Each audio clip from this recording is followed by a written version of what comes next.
विष्णु पुराण में हिरण्यकश्यप द्वारा अपने ही पुत्र पर किए गए कई अत्याचारों का वर्णन मिलता है। भगवान ब्रह्मा से मिले वरदान के फल स्वरूप हिरण्यकश्यप अति शक्तिशाली हो चुका था। इसी अहंकार में उसने विष्णु को भगवान मानने से मना कर दिया और स्वयं को भगवान की उपाधि दे दी। तीनों लोकों में जो कोई भी विष्णु की पूजा करता वह उसे मरवा डालता, किंतु जब उसने अपने स्वयं के पुत्र को ही विष्णु भक्ति में लीन देखा तो क्रोध की अग्नि में वो जलने लगा। उसने अपने 5 वर्ष के छोटे से पुत्र प्रहलाद को मारने की कई बार चेष्टा की, लेकिन उसका हर प्रयास असफल सिद्ध हुआ। उसने प्रहलाद को पागल हाथियों के सामने फेंकवा दिया ताकि वह उनके पैरों के नीचे कुचल के मारा जाए, लेकिन विष्णु भगवान की कृपा से सभी पागल हाथी भक्त प्रहलाद के सामने आते ही एकदम शांत हो गए और प्रहलाद को अपने सूंड से पुचकारने लगे। फिर हिरण्यकश्यप ने कई तरह से प्रहलाद को मारने की कोशिश की।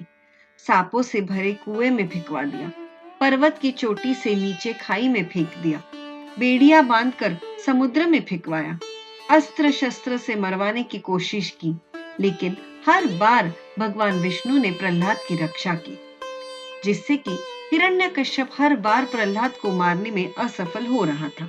इसके बाद हिरण्यकश्यप ने अपनी बहन होलिका को प्रहलाद को जलती आग में लेकर बैठने के लिए मनाया।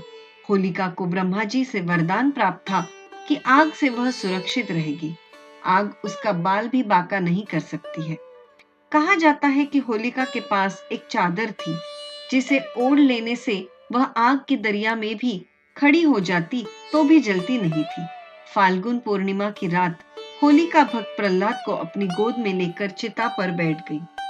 होलिका ने वह चादर ओढ़ लिया था ताकि आग लगाई जाए तो वह बच जाए और प्रहलाद जलकर मर जाए। चिता में आग लगाई गई तब भगवान विष्णु की कृपा से उस चादर से प्रहलाद सुरक्षित हो गए और होलिका जलकर मर गई। इस तरह हर बार प्रहलाद के प्राणों की रक्षा करने स्वयं भगवान विष्णु आ जाते थे।